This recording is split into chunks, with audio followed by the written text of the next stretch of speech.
prévoyez faire un voyage ou immigrer au Canada? Demandez la citoyenneté canadienne ou parrainer un réfugié? Vous avez d'autres demandes à soumettre à Citoyenneté et Immigration Canada? Excellent! Je peux vous aider à remplir vos demandes correctement pour vous éviter de commettre des erreurs courantes qui entraînent des retards dans le traitement des demandes.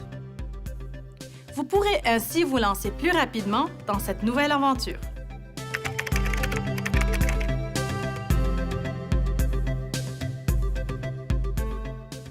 Bonjour, je me nomme Eliane et je travaille pour Citoyenneté et Immigration Canada, qu'on appelle en bref CIC. Nous recevons des milliers de demandes chaque année de gens de partout dans le monde.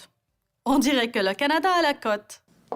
Ce que vous ne savez probablement pas, c'est que bon nombre des demandes que nous recevons sont incomplètes.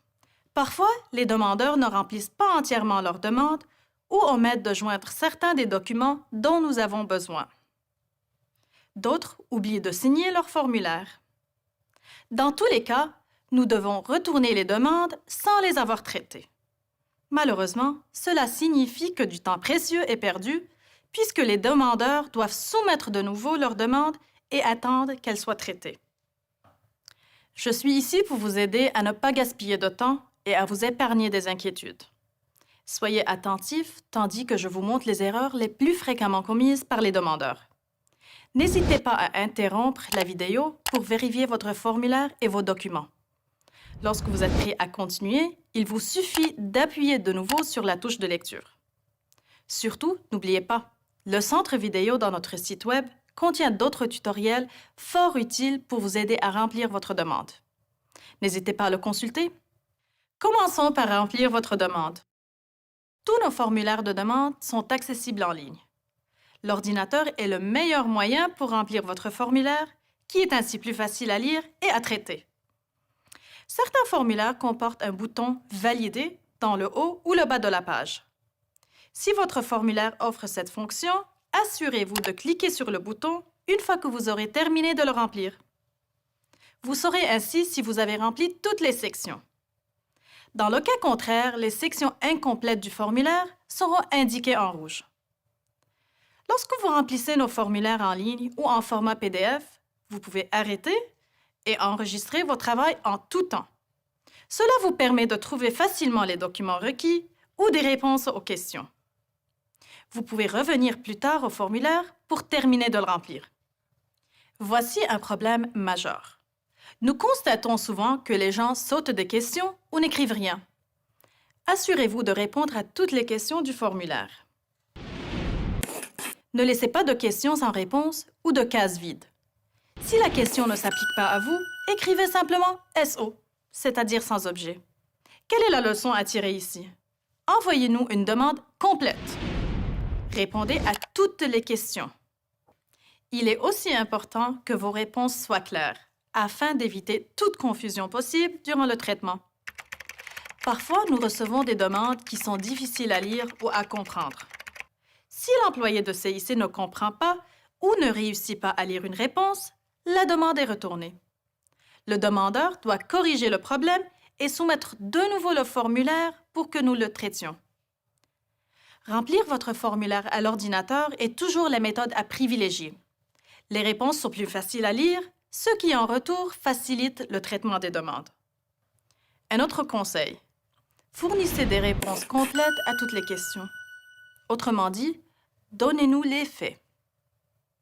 Parfois, les gens fournissent des réponses vagues ou sans rapport. Essayez d'éviter cela en fournissant des réponses complètes et détaillées. Par exemple, si une question vous demande votre adresse au Canada, n'écrivez pas simplement « Canada ». Veuillez fournir l'adresse la plus complète possible. À tout le moins, écrivez le nom de la municipalité ou de la ville et de la province au Canada.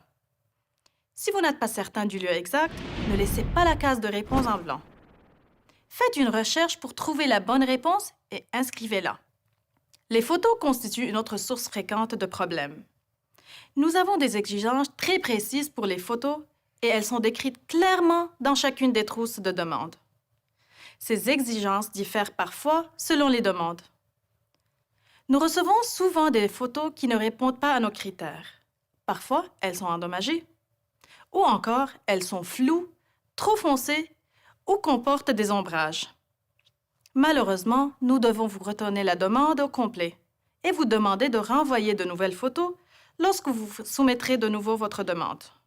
Il est donc préférable que vous apportiez au photographe les spécifications de la photo qui se trouvent dans votre trousse de demande.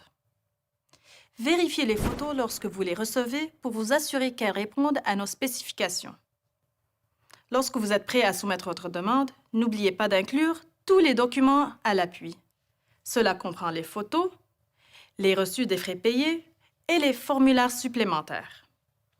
Les documents à l'appui comprennent notamment les passeports, les actes de naissance, les renseignements médicaux, les états financiers, les résultats de tests linguistiques ou les formulaires de parrainage.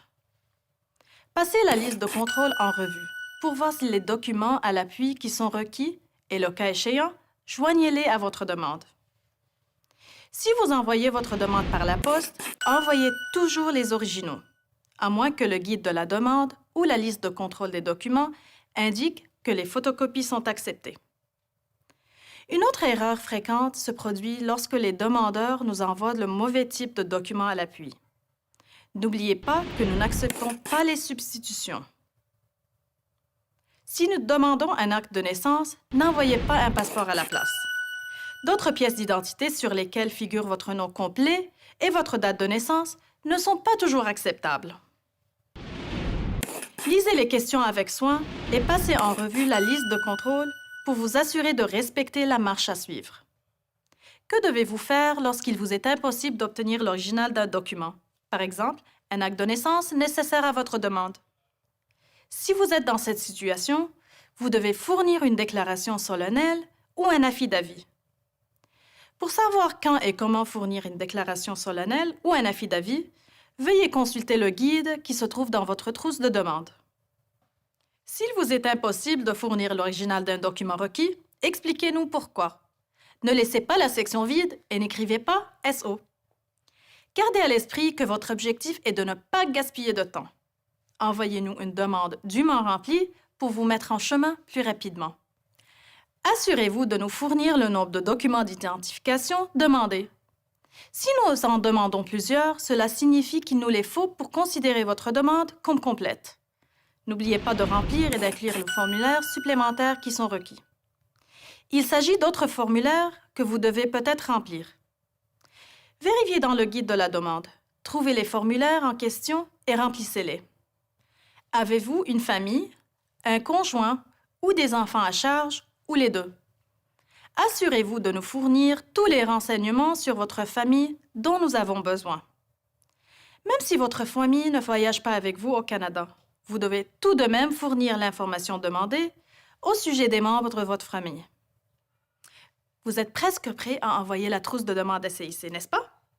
C'est le moment d'arrêter et de tout vérifier. Avez-vous inclus les photos, les documents à l'appui et tous les formulaires supplémentaires requis? N'oubliez pas d'inclure le paiement exact. Assurez-vous de bien vérifier le montant et de l'inclure au complet. Signez tous les documents relatifs aux faits. Faites une dernière vérification de la liste de contrôle des documents dans la trousse de demande. Assurez-vous d'inclure tous les renseignements et les documents dont nous avons besoin. N'oubliez pas, il est important d'envoyer une demande complète pour éviter les retards de traitement et ainsi vous mettre en chemin plus rapidement. Votre demande vous sera retournée s'il y a des problèmes ou s'il manque des renseignements ou des documents. Nous vous demanderons de régler les problèmes ou d'obtenir les bons documents, puis de nous renvoyer votre demande. Cela demande du temps et cause des retards. Si vous devez fournir de l'information additionnelle à l'appui de votre demande, vous pouvez joindre une note à votre trousse de demande. La note doit être sur une feuille distincte et doit comprendre les renseignements supplémentaires que vous souhaitez fournir à CIC. Par contre, n'envoyez pas de documents en plus de ce que nous avons demandé. En terminant, n'oubliez pas de signer et de dater votre demande. Une demande qui n'est ni signée ni datée est considérée comme une demande incomplète et non valide. Selon le formulaire que vous remplissez, votre signature peut être requise à plusieurs endroits. Prenez soin de lire la demande et le guide attentivement. Vous trouverez tous les guides de demande et les listes de contrôle dans notre site Web. N'hésitez pas à les utiliser. Comme la plupart des gens, vous n'aimez probablement pas les retards. Mon meilleur conseil? Évitez la frustration de voir une demande incomplète vous être retournée. Ne gaspillez pas de temps et envoyez-nous une demande complète.